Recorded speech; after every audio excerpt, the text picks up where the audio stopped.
exciting to see everyone here. It's been a really amazing collaboration with the Lower Mainland Gifted Contact District facilitators to be able to come around this place where it seemed like the Gifted Children's Association was kind of limping along, and I said, okay, let's see what we can do, and I'm willing to come forward and to be the president. And then all of a sudden 8 other people said, yes, I'm willing to help too.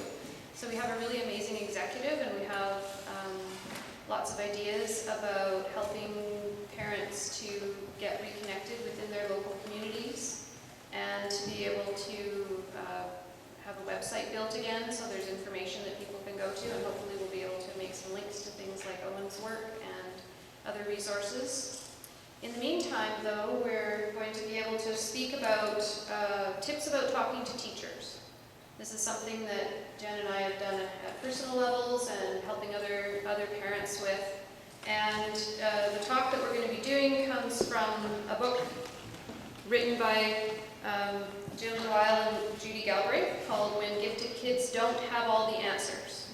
I actually really like that title because I think it speaks a lot to what we've been talking about tonight. That, you know, sometimes things work and sometimes things are complicated, and it's difficult to figure out what is the right answer. One of the things that I have heard from parents is that they often feel like they have to become experts in gifted education themselves to be able to interpret what's going on for their individual child and to help teachers year after year or course after course to figure out what does that mean. And so we get to talk to teachers quite often. And being able to do that in a successful way makes a huge difference to being able to help support our children through the school system. If they stayed the same, that would be great. In my experience, they tend to change and their educational needs change, so we then have to figure out what's the new version of what they need. So Jen and I are going to talk a bit about how to help parents with this process.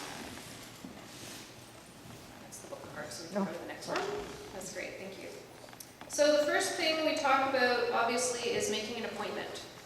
One of the things that we found in our experience in talking to other parents is having an appointment with the teacher is a really helpful thing. It sounds basic, but an appointment means the teacher knows you're coming, has set aside time to be able to be there with you, and it's a respectful way of knowing also that the teacher may not be able to speak to you at the beginning or the end of the school day at a time when you're kind of thinking, hey, I'd love to have this conversation, but if it doesn't work well for the teacher, then it's hard for that to be successful. So something just as basic as make an appointment, be there on time, be ready to have your conversation can make a big difference in that process. And let the teacher know what the purpose of your meeting is, so that if they need to prepare or they want to get some information ready for you, that they have the opportunity to get it ready before the meeting as well.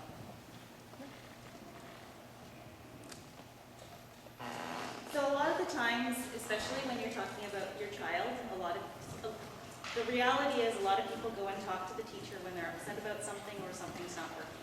So a lot of the times it helps if you talk to somebody else, somebody to facilitate or somebody to bounce some ideas off.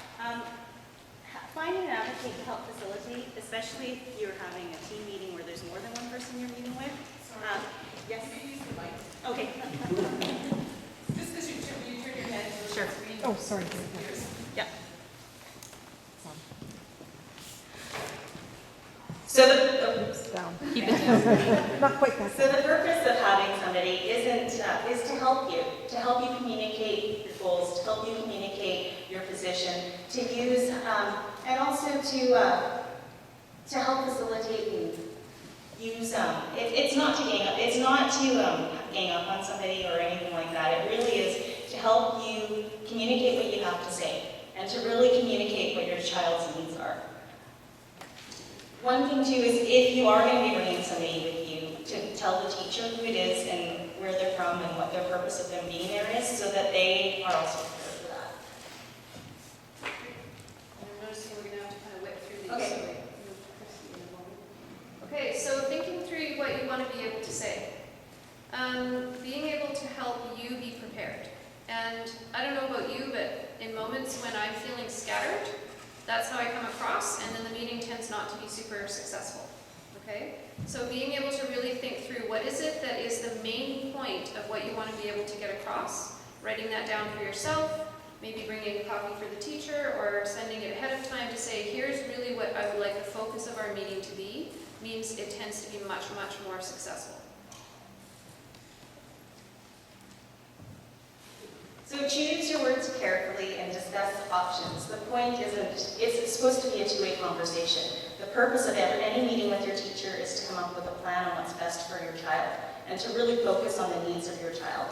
So appreciate what the teacher is doing, appreciate what they can offer in the classroom, ask them what they can offer, and really keep it on topic. A lot of the times we go in and we start moving somewhere else and start talking about something else that we think, oh, and then it goes to somewhere. But if you keep it on the original topic of what you wanted to accomplish, the chances of having success and coming to some sort of conclusion will be much, much higher. So being able to know that the teacher may not have all the answers, right? As we've been saying, we as parents often have a lot of learning to do to figure out what's going on with our children, and they change over time. And so the teachers also, I mean, Owen did a great job of helping give the context of what do the teachers know? What kind of support is there for the teachers to figure out what's going on? That's if gifted education was only about your child. Let alone because all the children are different, and our student speakers tonight, I think, did a fabulous job of kind of showing that. What's their experience and how is it different for different people, and how may they answer the same question in different ways. So being able to really have a sense of what would actually be helpful. Okay, so for example, we were talking about the individualization of the education for the students. So what would actually benefit your child?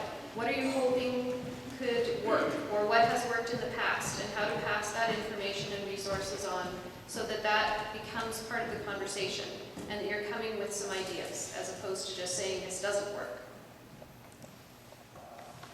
So just be tactful, diplomatic, and respectful, and remember that really it's about the conversation and learning more and progressing on that learning journey that your child has.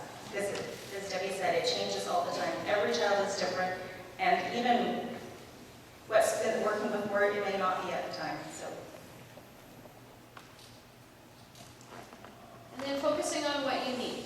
Okay, so being able to really come from that perspective of how do I help this teacher have the information about what do I think would work for my particular child in this case, and what is it that you need, not what hasn't worked or complaining about the whole system, because that isn't going to help you in a half-hour conversation about how to improve the life of your child in this school at this time in this class.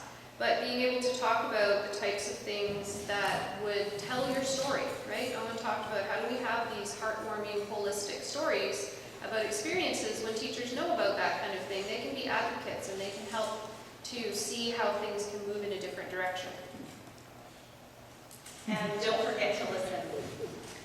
A lot of the times we go in and we're so focused on what we want for our kids, we forget to hear from the teacher what is even possible in the classroom. A lot of the times we'll go into a meeting and the teacher says, well, I can't do that. Sometimes the question is, well, why? It may not be in their autonomy. They may not have the authority to do something. Listening to kind of the situation that they're in as well is really important to figure out if this isn't the person that can make that decision, where else do I need to go? And then being able to bring your sense of humor. Being able to laugh at yourself. I know as a parent I had many moments where it usually took me a little while to get to the laughing part, because I usually was either kicking myself or thinking, gosh, I really wish I had that meeting the day after I calmed down. Or, when my son tells me he has a piece of pencil lead in his arm, I should probably ask, well, what did you do to the children beside you that made them want to put the pencil lead in your arm? But those questions don't always come to the front of my mind when I'm thinking, oh my gosh, I've got to fix this problem. So being able to laugh at yourself and know that sometimes there are misunderstandings and sometimes there's more information that you need about what's going on around this situation, and just having that kind of light way with yourself and the situation is really helpful. So the last part is, the point of meeting is always to come to an answer. You come there with a question, something's not working, you really want to find a solution. So it's successful when you're both being heard and respected, but it is also unsuccessful if there's no next steps or you haven't come to a solution. A lot of times